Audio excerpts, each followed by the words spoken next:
యేసు రక్తమే జయం పరిచర్య ప్రైజ్ ద లార్డ్. సెప్టెంబర్ 25వ తేదీ 2024. ఈరోజు దేవుని వాక్యము: అన్యులు నీ ప్రాకారములను కట్టుదురు, వారి రాజులు నీకు ఉపచారము చేయుదురు. ఎలయనగా నేను కోపపడి నిన్ను కొట్టితిని గాని కటాక్షించి నీ మీద జాలిపడుచున్నాను. యెషయా గ్రంథం 60వ అధ్యాయం 10వ వాక్యము. తండ్రి తన కుమారుల ఎడల జాలిపడునట్లు యెహోవా తన యందు భయభక్తులు గల వారి ఎడల జాలిపడును. నీ సహాయము చేత నేను సైన్యములను జయింతును. నా దేవుని సహాయము వలన నేను ప్రాకారములను దాటుదును. నిన్ను బాధించిన వారి సంతానపు వారు నీ ఎదుటకు వచ్చి సాగిలపడెదరు.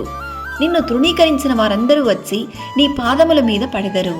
నిన్ను శాశ్వత శోభాతిశయముగాను బహుతరములకు సంతోష కారణముగాను చేసేదను.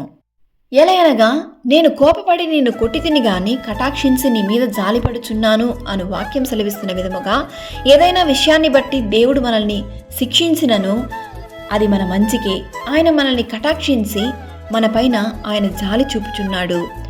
శ్రమనొందిన తన జనుల యందు జాలిపడి యెహోవా తన జనులను ఓదార్చి ఉన్నాడు. పర్వతములు తొలగిపోయినను మెట్టెలు తత్తలినను ఆయన కృప మనల్ని విడిచిపోదు. సమాధాన విషయమైన నా నిబంధన తొలగిపోదు అని నీయందు జాలిపడి యెహోవా సెలవిచ్చుచున్నాడు. సకల ఘనత మహిమ ప్రభావములు యేసయ్యకు మాత్రమే కలుగునుగాక. ఆమేన్. God bless you.